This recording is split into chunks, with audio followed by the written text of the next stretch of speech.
Hi, and welcome to Conversations and Cocktails. Today's guest is Bobbin Ramsey.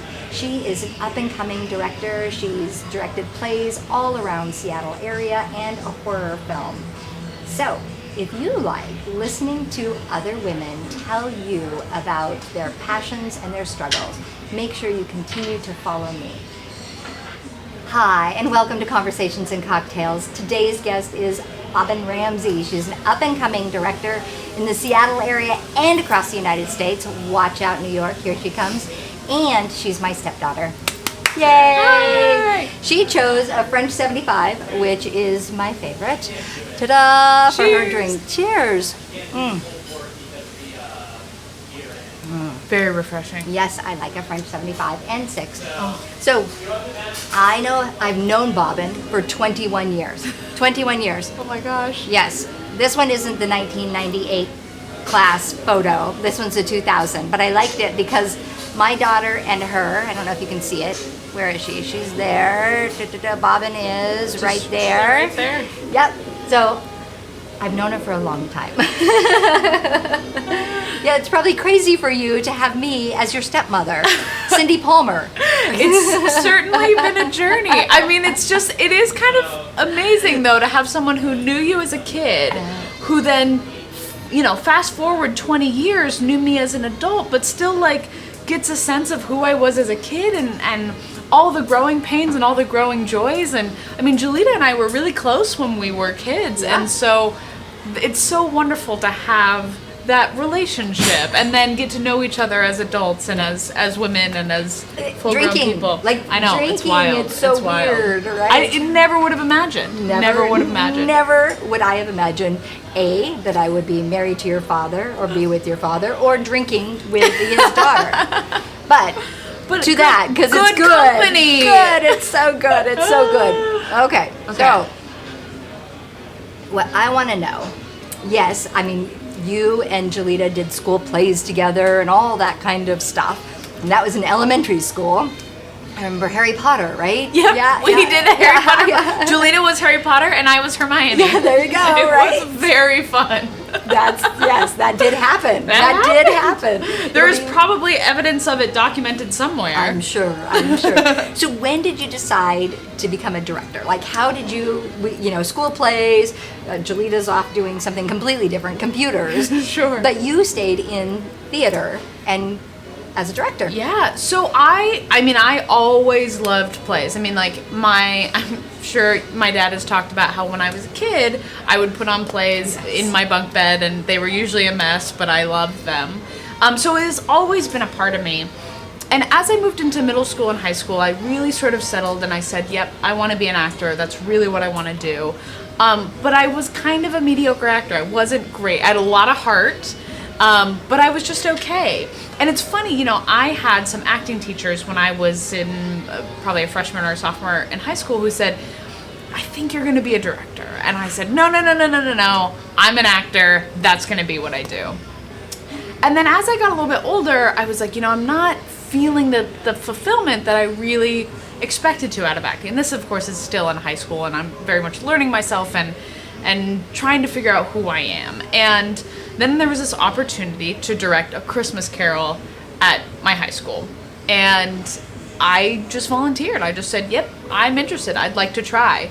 And I really, it was a totally sort of light bulb going off moment as I was working on the show. Whereas soon as I was in the director's chair, I knew that was actually what I wanted to be doing, and that it tapped into my skill set in a way that really allowed my storytelling impulses to shine. And so it started with A Christmas Carol. I think I performed maybe once or twice since then, but I really, since I was 16 years old, knew that this is what I wanted to do, and that this was the way that I was going to be able to express myself and share stories with the world. Yeah. And so I just sort of committed myself from that age to go after it. And that's been 12 years? 12 years. 12 years, yeah. And so what are the things as a director and looking at your future as a female director, what are the things that you've had to do to get to where you want to go? Like, how have you prepped yourself? Yeah, I think there were some sort of like career logistical things and then some emotional things. And I think career logistical thing, it was really about having a lot of clarity of the direction I wanted to go in. I think to get to where I am now, I had to spend most of my time pursuing directing. And that meant in college, it meant taking as many classes as I could, but there weren't actually that many directing classes. And so I would create independent studies for myself because I was very, very hungry to get after this very particular career field. And knowing that it's anything in the arts is extremely competitive. There's a lot of people who want to do it and not a lot of jobs. And so you have to prove yourself at a very, very early point that you're going to be one of the people that sticks with it.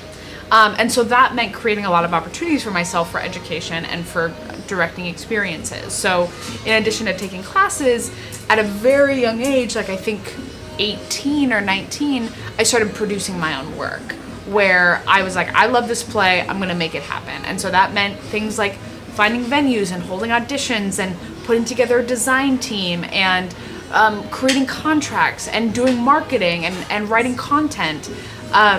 But I knew that if I wanted to do this, I needed my work to be seen.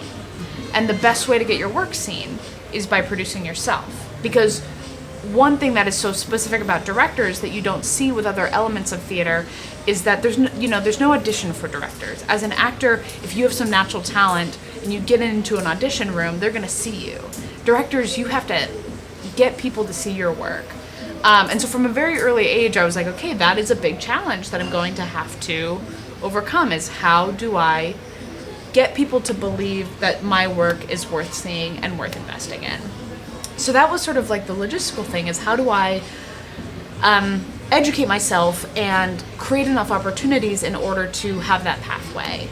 And then and I'm sure we'll talk about this more, but like on an emotional level, certainly having to deal with that sort of imposter syndrome element, where when you're not used to young women are not used to being encouraged into leadership positions.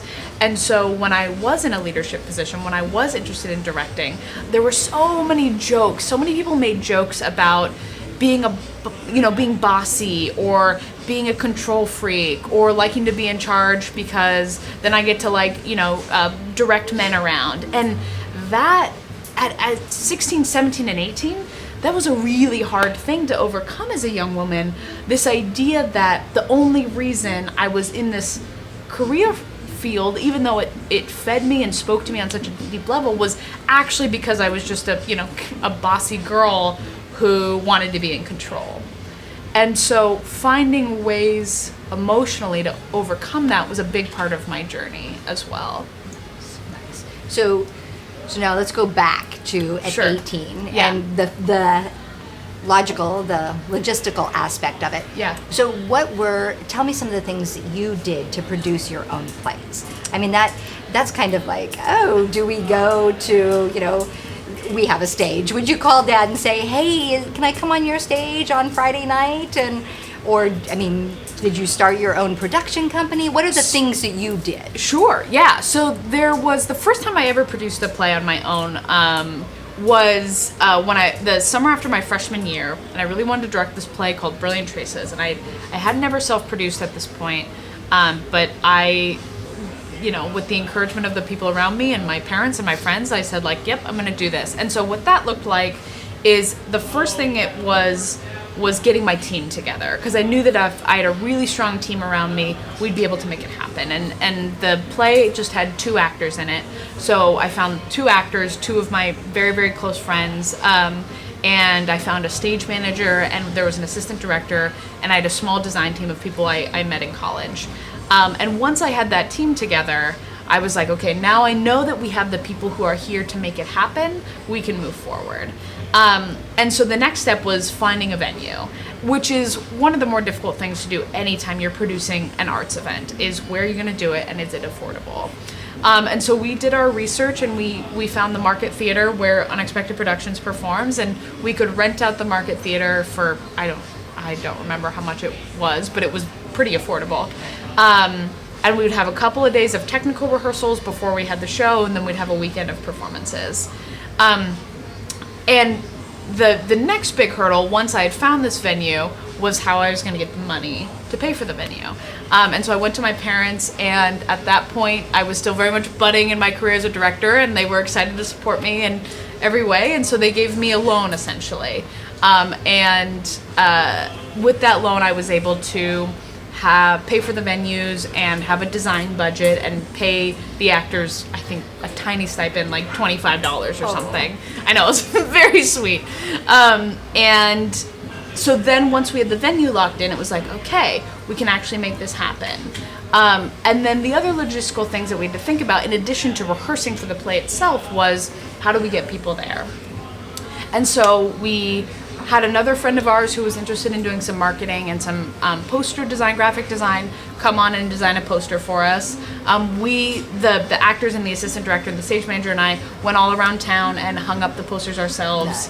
Nice. And that was before social media was a big thing, so we posted on social media a little bit and encouraged our friends to come out. And, set up a ticketing system. And so all the little things that go into place in order for a piece of theater to happen, that was all a huge learning curve the first time I did it.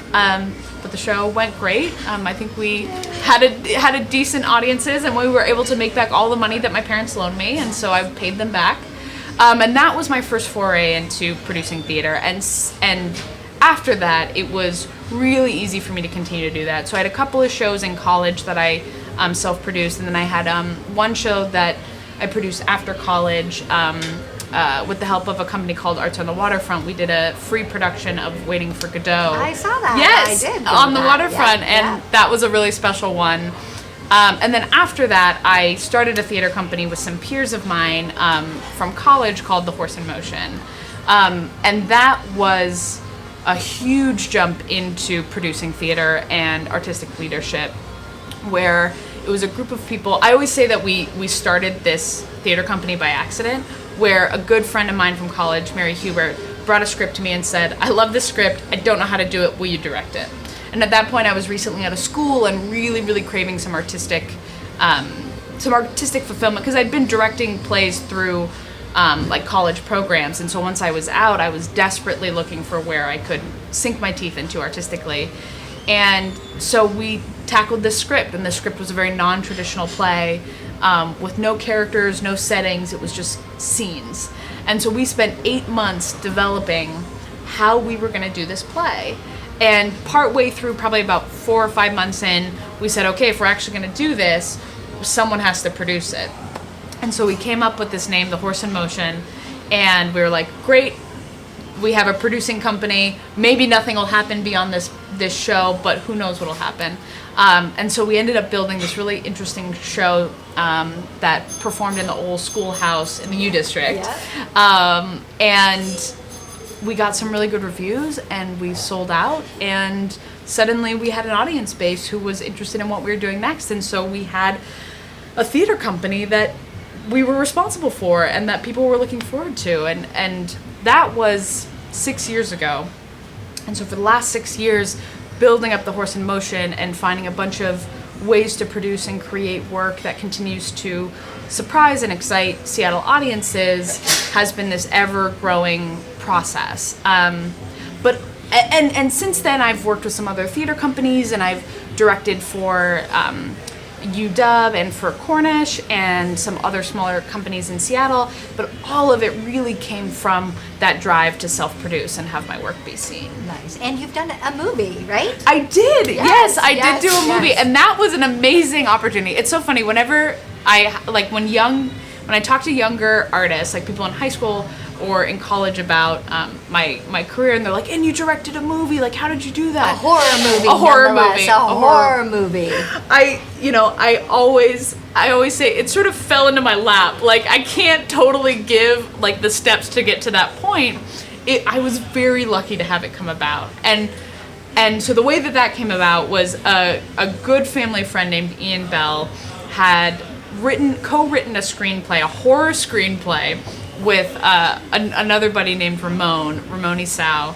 And the thing that they really cared about with this horror movie is that the performances were good. Because they said, when they first came to talk to me about it, they said, so many horror films, the idea is good, but you don't care when the characters die because the performances are so bad. Right. And they were like, we want to have a young female director. They were like, there are not enough young women in film, period, and especially in horror. Like, it's a very, very male-dominated genre. They're like, we'd like to have a young female director who knows how to work with actors. And at this point, I had never set foot on a movie set. The story that I really love to tell is that I did so much preparation to get ready. I read books. I had interviews and conversations with people. I did so many things to try and prepare myself for being on set. And the first day on set, we're shooting our very first scene of the movie. We're rolling. It's going great. I've seen what I saw what I wanted to see. I had a couple of notes that I wanted to give the actor. And as it's coming to a close, I realized that I don't know if people actually say cut or not. I wasn't sure if that was just a thing that happens in the movies, if people still say cut. And so I'm sitting there and I'm panicking because the scene needs to end soon. And I'm like, I don't know what I'm doing right now. And so the scene ends and I am standing there and I just go, mm-hmm. And the first assistant director goes, are you calling cut? And I was like, yes. That is awesome. What I'm doing. So that was a moment. Now you get to say cut after yeah, that, exactly. And then I was like, okay, great. I know how that works. But that was a moment of I'm in an entirely new circumstance and I'm kind of finding my way a little bit. But it was this amazing, incredible experience that I'm so grateful to have had. Right. And your father is assistant producer or something. That came later, I know, but it's very cool that your dad's name's on it too. I know, it's amazing. And and my dad's been involved in it from very early on, and it's so fun to get just when we were in South America or right before, I got a text from him that said, congratulations, Dead Body's going to theaters. And it was what? Yes, oh my God. Yes, 5 around the country or 7 they're releasing a bunch of horror films for Halloween. And it's just crazy to think that the so movie's going to be in theaters. And you're it's so on exciting. Netflix and Amazon or Amazon? And Google Play and iTunes for sure. Netflix, you need to get with it. So close. Okay, guys. So now that we know all the wonderful things that you have done and how you've gotten there, what I want to know is where are places that you've had to overcome.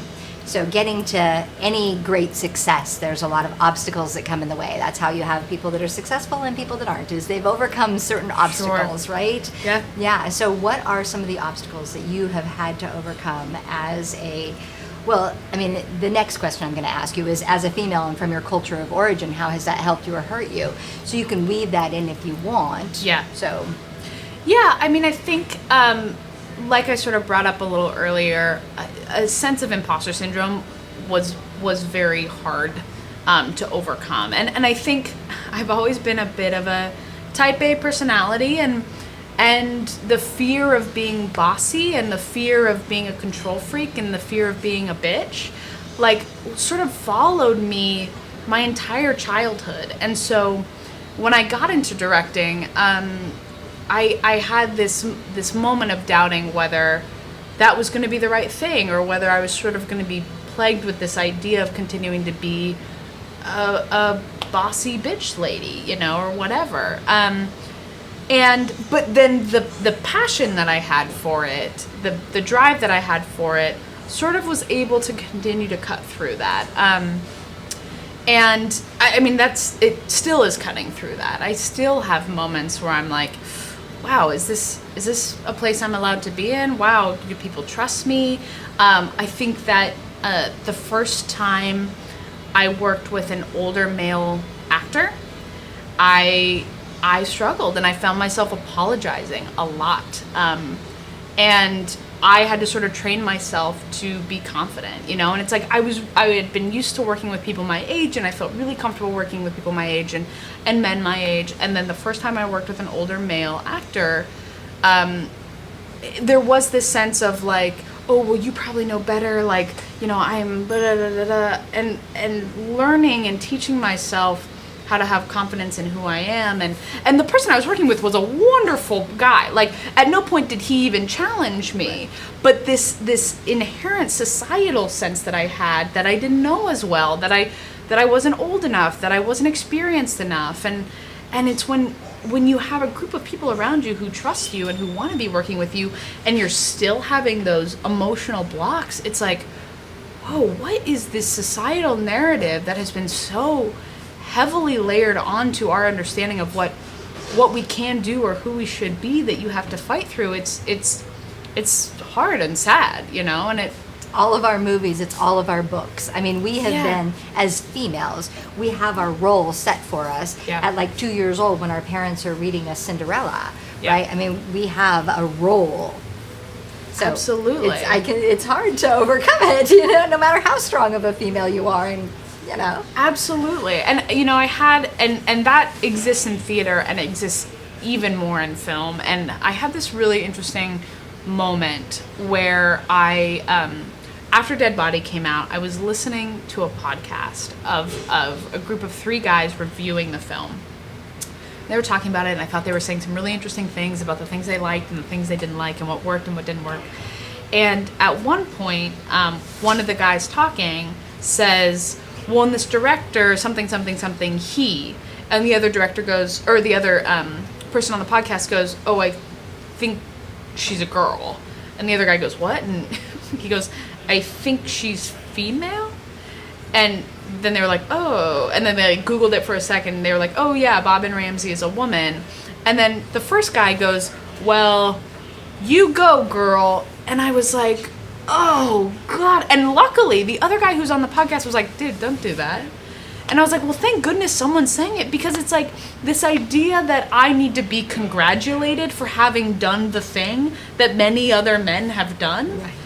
Just drove me crazy. And so there were lots of moments of that in the thinking about how my place in film and my place in horror film, and I feel really lucky to have had that experience to direct the horror film, so that I could sort of evaluate that disparity that exists in the film industry and in this specific genre industry. And so, the question of, do I belong? Am I worthy of what I'm doing? Is something that has very much permeated and is just an ongoing thing. And I think, to get more specific about some moments, I applied to graduate school a couple years ago, and I didn't get in. And there was a time afterwards when I was like, wow, I am not good, I'm not talented, I should give this up because these institutions didn't think I was worthwhile. And that was a low point for me. And I think that one thing that also makes this career very difficult is that essentially your work is open to public scrutiny. And so what reviewers say about your work is public and can feel so final. That if this one reviewer said that the play didn't work, then that means that you're not worthy and that you're not talented and that all of these things. And that is something that I've really struggled with, is that when it comes to my art in particular, I seek external validation in a major way. And that's something that I've gotten better about, for sure. Congratulations. Thank you. Yes, thank you. yes, It's, yes. I've gotten better about when I read a negative review, I'm like, this is one person. Right. And also, the other element of it is not only this is one person, also, I'm going to direct some plays that are not going to be my best work. And not tying that to my value and my worth as a person. As a human being. As a human being. Right. Yeah. Because I think that is such a truly American thing, where your work equates to your worth as a person. Right. And I mean, it's just so interesting. Anytime I travel internationally, I'm reminded of oh yeah, that is not the case in a lot of places. No. But it's this truly American thing, and separating that and being like, the products that I direct, of course I want to put my best work into them and I'm proud of them, but they do not define me. No. Who we are as people. I mean, traveling is amazing because we come across other people who are confident in who they are as their own autonomous being. Yes. And you kind of get to run into them and reflection of, oh yeah, nobody's asking, what do you do for a living? I know. What have you contributed to society? Yeah. Yeah, who cares? Like, do you feel comfortable around me? Yeah. Have I hurt you? Have I done something bad or, hurt other people? No, then great. Yeah, and I think we were just talking about this with some friends of ours last night, where you go to another place and you can have an entire conversation where people don't ask what you do. Right. And how sort of liberating that is. Yeah. So I think that sort of the external validation has been a big thing. And then I'd say like the last big hurdle that I know that I've felt as an artist and then as just a woman is my relationship to my body. Mm-hmm. And it's sort of amazing how my relationship to my body comes into play in my work, and how having always been a curvy girl, assigning my worth to how I look in such a major way. And I think part of that may have had to do with, in high school, maybe one of the reasons I stopped acting. Maybe I wasn't quite as bad as I like to say I am now, but one of the reasons was there are all these beautiful thin women, and I was never a thin woman. And so being well, it's better if I'm not trying to compete with these thin women, and I'll find another place for me. And so I think no matter what, my journey with my body and accepting my body and learning my body, and learning what healthy means for me, right, has been a part of my success as a director and my confidence as a person. Right. So for me, it's fascinating because I come from a curvy family, and I'm the runt. Yeah, I'm not kidding. So it's an interesting, I hear people talk about, like what you're saying, yeah, and I'm like, yeah, but I didn't get boobs, I didn't get hips, I didn't get anything, and if I got sick, I was super sick because I weighed 112 pounds most of my life. So, you get the flu and the doctors are like, we got a problem. But, so it's always, as women in this particular culture, it's almost like it doesn't matter if you're thin or big, we're just never enough. Yeah. Fucking never enough with our bodies. So I think it's Absolutely. great that whatever our sizes are, that we love the shell that we live in, Yes. and understand that they are the external. We don't even see them. Yeah. I mean, can you see yourself right now? No, it's just the thing I'm in. Right. Yeah. But do you like you? I do. Yeah, me too. Yeah. Like, Yeah. like whatever. But it took a long time to get to that Too. point, right? The scrawny, my aunt. I had my wisdom teeth out in high school, and I'm swollen. Wisdom teeth, 4. And my aunt sees me and she goes, "Oh, it's about time. You look really good." And I said, "I'm swollen. I hurt. You're Yeah. mean." Yeah. And that's mean. Be called scrawny all the time. You have to eat all your food. You see your skin and bones. So it's And just it's- an interesting. Yeah, it's the thing of never being the right thing. Never being good enough, no matter what that thing is. No. Never being young enough, never being old enough, never being. Yes. Yeah. And my dad can attest to this. There were a couple of times when, in high school and as an adult, the thing that really gets me is I'll go into a doctor's office and they'll take my blood pressure. And I have really, really low blood pressure. Sometimes they're like, "Are you going to pass out?" And I'm like, "No, I'm okay." And multiple times I've had people take my blood pressure twice because they didn't think that the machine was working right. Because a girl my size, there's no way I'd have blood pressure that low. And that's the thing where it's oy vey. This is our medical professionals, and they're like, "Oh, well, I don't know, let's try again." And all these external things where it's I'm working so hard. Can y'all make it a little bit easier for me? So, Love you right where you're at. yes, and I do love myself right where I'm at. And then one thing that I know that I've really grown in is not when I see friends who have had a change to their body, saying, "Oh, you've had a change," not, "Oh, you look amazing," or, "Ooh, how's everything going?" It's "Oh, you've had a change. How do you feel?" I I'm going to tell you something really quickly, and then Yeah. we'll move on. Oh, sure. 2 weeks ago, I had somebody ask me if I was pregnant.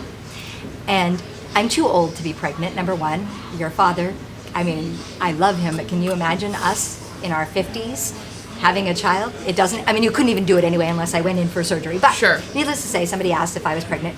And I was just like, and his wife was like, whack. And he said, but you've always been so thin. And I was just like, wow, this is just, wow, man, people. People don't know how to behave. No. Yeah. God love them. Like, that's just a hard and fast rule. Like, even if someone is, like, clearly 9 months pregnant, you don't ask them if they're pregnant. No, don't do it. Don't do it, people. Okay, so as I alluded earlier, this is a question that I ask all women. As a female, and from your own personal culture of origin, how has that helped you or hurt you get to where you're at today? And I really just want to kind of take a moment and say where you're at today, because nobody knows you, so they might not know where you're at today. And where I know you're at today is you've just left the University of Washington, working in the... I was at the School of Drama, and I School of Drama, did yeah. development work. Okay, perfect. Yeah. And then you've left there. You're moving to New York because you do want to go to graduate school, right? And this is something, you're going to New York so you can enculturate yourself in that community and get what you want, which is into grad school. Yeah. So, and not only that, but you're going to be coming back here to direct several plays as well. Is that correct? Yep, that's correct. Yeah. So, I mean, that's pretty exciting. Where you're at is pretty exciting. It's very exciting. So, how has being a female and your personal culture of origin helped or hurt you get to where you are today? I would say I have been very, very blessed in having a lot of women in my life who have very much told me that I am not limited. It's funny that you have this picture of our class, because I would say this woman who was our teacher, Wendy Borton, was amazing and had a huge impact on me in a very formative time of my life. Where I think so for a little bit of context, Cindy's kids and I went to Room 9 together, which was an alternative school. And I think having an alternative education was essential to developing me as a person. I talk about this, my partner went to Waldorf, and he and I talk about this a lot, about what having an alternative education gave us. And at a very young age, I was told it's okay to be curious. And it's okay to experiment, and it's okay to be creative, and that was never squashed. And I really remember the 3 teachers that I had at Room 9, all 3 of them were very, very kind, strong, intelligent women who supported me and pushed me every sense of the way, every moment on my journey, in a way that only helped me bloom. And I think that that set me up for success, because I at an early age turned to women in my life for support, and for the most part have been very, very lucky that those women are there to support me when I turn to them. And it's interesting. I also had 2 parents who were very, very invested in the arts themselves. And that is a gift that many, many people do not have. Like, the amount of times I've talked to people who I was either in at the School of Drama with at UW as a student, or when I was working there, who have said, like, I love this, but my parents don't want me to pay to get an education in theater. I was never doubted in that way. That my parents really, really supported and believed in me as a person to be in the arts. And your grandfather was an art professor. Economic. Oh, yeah. That grandfather, yes. Yeah. I mean, was your father, right down your patriarchal line, it's all about art. Absolutely. You can even look your grandfather up in the Seattle Times. Yeah. I love that. There's stuff from when he was young and being his artist self. And exactly. And I mean, we grew up with music constantly, because my dad was a musician. And so, yes, it has always been very prevalent. And my parents, because they were invested in art, were also very, very good at telling me that that as a young woman, I could be an artist, and that was not a limiting factor. And I think that there is something. The theater is it's still a male-dominated industry. In the sense that men still make more money than women, and there are still more roles for male actors than female roles, but there's many, many women in the theater industry. I think women in positions of leadership and power in the theater industry than you find in a lot of other industries. And so it was also easy for me to have role models and to look at female directors who I greatly admire, and I'm like, I can be like them. Right. I can be like them. And I think being in Seattle, I feel very lucky to have grown up in Seattle, where progressive ideas, were part of my upbringing. At no point was I ever taught to hate anybody. At no point was I ever taught to look down on anybody. And that came from my family, and that came from my schooling, and that came from the environment that I was in. And so, I would actually say I feel pretty lucky from my origin, that had I not had so much support from people, and especially women, in my life, I don't know if I would have had the confidence to be here today. Right. To be in the leadership position. Exactly, exactly. And so I feel very lucky, and I really do. A lot of it for me goes back to being in room 9, where I had such phenomenal female teachers who taught me to be curious and who taught me to question in all the right ways. And surrounded by other young women and young people who, like Jolita and everyone we were in class with, who pushed each other in all the right ways and helped each other be curious. I would say that the next sort of phase of my growth and my learning is the question of motherhood and career.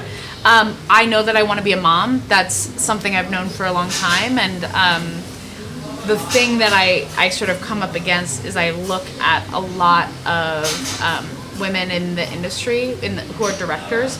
A lot of them don't have kids because part of what... as you said, I'm going to be going from New York back to Seattle, back to New York, doing like various jobs. And so there's a lot of travel involved. And sometimes if the right opportunity comes up and it takes you away from home for 3 months, you got to take that opportunity. And so, I do know some female directors who have kids, and I try to talk to them about it and like, how's that working? And it's difficult with this particular career, but not impossible. And I think that is sort of, that's the next step for me, and sort of how I grow and learn in my origin is like, okay, now here I am where I have these two things. I want to be a mom and I want to continue my career as a director. And how do I find people around me who support both of those things and believe that I can do both? Because I think I can. We can. That's what we do. Yeah. Yes, we yes, make it yes. work. We make it work. Cheers. Well, as grandparents, we will happily help you and support you. Thank you.